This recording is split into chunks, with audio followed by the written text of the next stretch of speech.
இயக்குனர் சங்கரின் சொத்துக்களை முடக்கிய அமலாக்கத்துறையின் நடவடிக்கைக்கு இடைக்கால தடை விதித்து உத்தரவானது பிறப்பிக்கப்பட்டிருக்கிறது.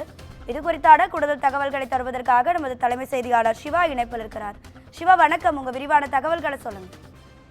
ராதிகா, எந்திர திரைப்பட விவகாரத்துல இயக்குனர் சங்கரனுடைய சொத்துக்களை முடக்கிய அமலாக்கத்துறை நடவடிக்கைக்கு இடைக்கால தடை விதித்து சென்னை உயர்நீதிமன்றம் ஒரு உத்தரவை பிறப்பித்திருக்கிறது.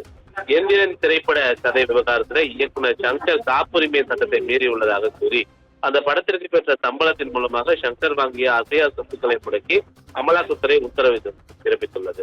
அமலாக்கத்துறை நடவடிக்கைக்கு எதிராக இயக்குனர் சங்கர் சென்னை உயர்நீதிமன்றத்தில் மனு தாக்கல் செய்திருக்கிறார். இந்த மனு நீதிபதிகள் MS ரமேஷ், செந்தில்குமார் ஆகியோர் கொண்ட அமர்வுள்ள விசாரணைக்கு வரும்.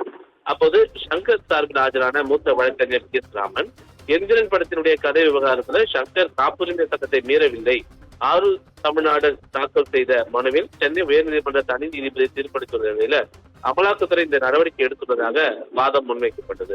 எந்திரன் திரைப்படத்தினுடைய கதைக்காக மட்டும் 11.5 கோடி ரூபாய் ஊதியத்தை சங்கர் பெறவில்லை எனவும் மற்ற பணிகளுக்காகவும் பெற்றுள்ள நிலையில சொத்துக்களை அமலாக்கத்துறை எப்படி முடக்க முடியும் என்று நீதிமன்றத்துல கேள்வி முன்வைக்கப்பட்டது. தனிநபர் அளித்த புகாரின் அடிப்படையில குற்றம் நடந்துள்ளதாக கூறி வழக்கு பதிவு செய்ய முடியுமா என நீதிபதிகள் கேள்வி எழுப்ப நிலையில மேலும் தனி நீதிபதி சங்கருக்கு ஆதரவாக தீர்ப்பளித்துள்ள நிலையில் புகாரினுடைய இறுதி முடிவுக்காக காத்திருக்காமல் நடவடிக்கை எடுத்தது ஏன் எனவும் நீதிபதிகள் இந்த வழக்குல கேள்வி எழுப்பியிருக்கிறார்கள்.